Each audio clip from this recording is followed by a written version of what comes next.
everyone, this is Dr. Nikisha Jariwala, PhD, professor and author, researcher and a trendsetter awardee.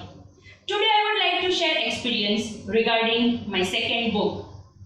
I had started writing my second book in May 2012 after the completion of my first book, and it got published in November 2012. It was my second book, so many things were sorted out from the first. But there were some things like content, chapters, diagrams, examples which are need to be decided as the subject was new.